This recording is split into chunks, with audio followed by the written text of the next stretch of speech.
안녕하세요. 6시 내다육입니다. 네, 잘 하루 보내고 계시나요? 오늘도 6시 내다육에 놀러와 주셔서 너무너무 감사합니다. 제가 얼마 전에 다육이 영양제에 대한 이야기를 여러분들에게 전달을 해드린 적이 있어요. 영양제가 뭐 물론 좋을 수도 있겠지만 다육식물을 키울 때에는 오히려 해가 될 수 있는 게 이제 영양제입니다. 그리고 이제 화학적인 또 영양제는 다육이에게 웃자람이랄지 오히려 이제 뿌리가 좀 상하게 하는 좀 위험한 일이 될 수도 있는데요. 뭐 다육이에게 있어서 가장 좋은 영양제는 여러분들도 뭐 잘 알고 있다시피 그냥 좋은 햇빛과 통풍과 그냥 관리입니다. 광합성 작용을 통해서 스스로가 영양 성분을 다 만들기 때문에 굳이 영양제를 줄 필요가 없어요. 그리고 빠르게 성장하는 식물이 아니기 때문에 다육이하고는 조금 별개인 것 같아요. 그런데 오늘은 제가 영양제에 대한 이야기를 해볼 텐데요. 이게 이제 선택적으로 영양제가 필요할 때가 있습니다. 제가 그전에도 이 영상을 통해서 다육이 자구, 네, 많이 나오는 아이들 좀 보여드렸었는데요. 저는 이게 좀 선택적으로 다육이 자구가 좀 많이 나올 때, 영양제를 가끔 이제 쓰는 경우가 있는데, 영양제가 필요한 다육이가 있어서 제가 영양제를 하나 만들었거든요. 그걸 오늘 좀 소개를 해드리려고 하고요. 요거 멘도사 자체는 지금 굉장히 성장을 또 잘 하고 있으면서 물을 굉장히 많이 먹었던 다육이기 때문에 자구들이 이렇게 많이 나오고는 있지만 영양제가 사실 필요가 없어요. 약간 좀 목질화가 좀 되거나 이게 상태를 봤을 때 조금 힘을 좀 보태주면 좋겠다라는 그런 다육이들이 있거든요. 그럴 때 저는 선택적으로 영양제를 자, 제가 여러분들에게 오늘 보여드릴 다육이는 바로 요 큐빅 후로스티입니다. 큐빅 후로스티. 큐빅 후로스티가 다산의 상징이에요. 다육이들 중에서는 정말 다육 그 자구가 잘 나오는 걸로는 정말 베스트 원. 네, 최고로 정말 자구들이 가장 잘 나오는 다육이 품종이 아닐까 생각을 해보는데요. 요 이제 큐빅 후로스티를 보시면 자구들이 굉장히 지금 여기 목대에서 많이 올라오고 있죠. 왜냐면 여기 이제 맨 윗부분을 보시면 그렇게 상태가 좋지 않지요. 그리고 하나 둘 지금 다 하엽이 좀 지고 있는 상태예요. 제가 볼 때는 이 윗부분을 한번 좀 잘라주기는 해야 될 것 같은데 그 밑으로 이게 더 이상 내려오지 않고 있기 때문에 이렇게 좀 아물고 있는 느낌이어서 두고는 있는데 제가 상태를 봐서 이 윗부분은 아예 가지를 쳐주는 게 좋을 거라는 좀 생각이 들어요. 대신에 여러분 보시면 이 윗부분의 그 생장점이 좋아지지 않으니까 이 밑에 있는 부분으로 어떻게든 종족 보존을 위해서 어떻게든 살아남기 위해서 자구들을 굉장히 많이 내는 모습을 보실 수가 있죠. 그러니까 한마디로 적심을 하지는 않았지만 자연적으로 위에 있는 생장점이 파괴가 되면서 밑에 있는 부분으로 자구들이 많이 나오는 걸 이제 볼 수가 있습니다. 오늘 저는 어떤 영양제를 줄 거냐면요. 저는 화학적인 영양제를 주지는 않아요. 제가 예전에 이 화학 영양제를 인위적으로 줬다가 굉장히 큰 피해를 봐서 그 뒤로는 저는 영양제를 주지는 않는데요. 집에서 만들 수 있는 이런 천연 영양제, 이렇게 조금 덜 걱정이 되는 그런 거를 저는 이제 좀 쓰고 있는데 이제 계피가루를 쓰시는 분들도 많으시죠. 저도 영상을 통해서 여러분들에게 좀 한번 영상을 통해서 보여드렸는데 계피가루 뭐 분갈이 할 때든 깍지벌레 예방이든 다육이 건강을 위해서든 이런 그 천연 사람이 먹어도 되는 식재료이잖아요. 이런 것들은 좀 화학 성분이 없어서 이게 다육이에게도 괜찮은 것 같아요.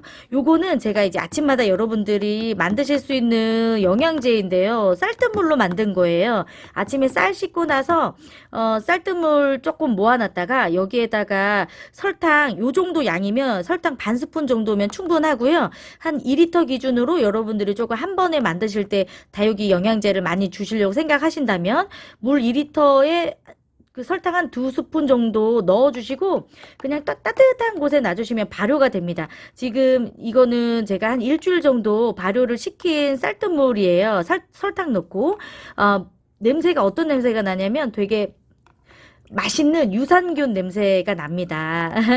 정말 사람이 먹어도 나쁘지 않을 정도로 제가 볼 때는 굉장히 좋은 발효균이 많이 생겼을 것 같아요. 요렇게 여러분들이 만들어 놓으시고 이것도 사실 직접적으로 쓰지 는 마세요. 이제 밖에 있는 뭐 나무나 뭐 고추나 가지나 상추 같은 그냥 바짝물은 사실 이렇게 만들어서 직접 사용을 해도 너무너무 좋은 이제 천연 발효 영양제가 되는데요. 다육식물은 제가 앞에서도 말씀을 드렸다시피 막 빠르게 잎을 성장시키는 식물이 아니기 때문에 이런 영양제를 쓰실 때에도 희석을 해서 쓰셔야 됩니다. 저는 요거 이제 스프레이로 물을 한번 줄 건데, 여기 거의 물 거의 다 채우고요. 여기다가 한 3숟가락, 4숟가락 정도 넣어줬어요. 예, 아주 그냥 연하게, 타준다 생각을 하는 거죠. 물론 요 아이도 이제 햇빛을 잘 받으면 충분히 광합성 작용을 해서 필요한 영양분을 다 먹을 수 있겠지만 제가 이렇게 목대에 한꺼번에 이렇게 자구들이 올라온 다육이 번식을 여러 번 경험을 했는데요. 이때 신경을 써주시지 않으면 거의 대부분 어느 정도 성장을 했을 때 다 고사해버려요.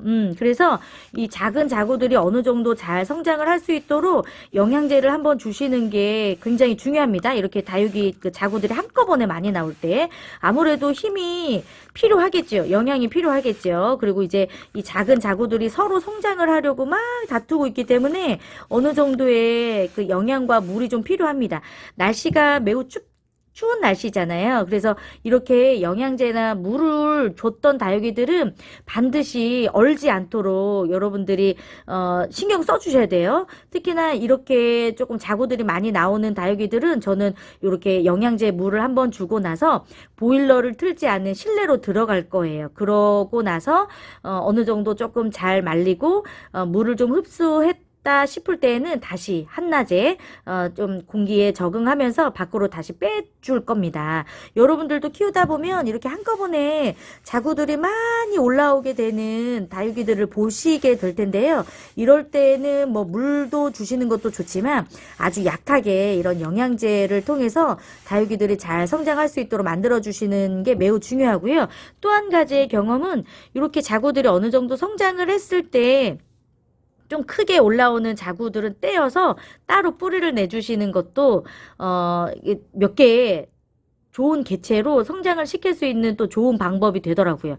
제가 이 큐빅 후로스티는 제가 물을 주면서 영양제를 주는 이유는 이렇게 보시면 지금 공중 뿌리가 나와 있잖아요. 물이 조금 부족한 상태이기도 하고 어느 정도 지금 성장을 하고 있는 모습을 제가 보고 확인을 했기 때문에 영양제 이든 물이든 줄 수 있는 거예요. 이게 성장이 완전히 멈춰 있거나 그런 다육이들은 오히려 그냥 놔두시는 것도 나쁘지 않아요. 대신에 요즘 같은 때는 그렇게 뭐 눈도 내리고 한낮에 추운 날이 뭐 한 이틀 3일은 춥지만 다시금 뭐 영상에 기운을 회복하기 때문에 저는 물을 준 거고 실내로 들어갈 겁니다. 네, 이렇게 오늘은 영양제물 만드는 거 여러분들에게도 좀 공유를 해드리고요. 언제 이런 영양물이 또 필요한지에 대해서도 이야기를 나눠봤습니다. 전반적으로 저는 영양제를 주면서 키우는 편은 아니에요.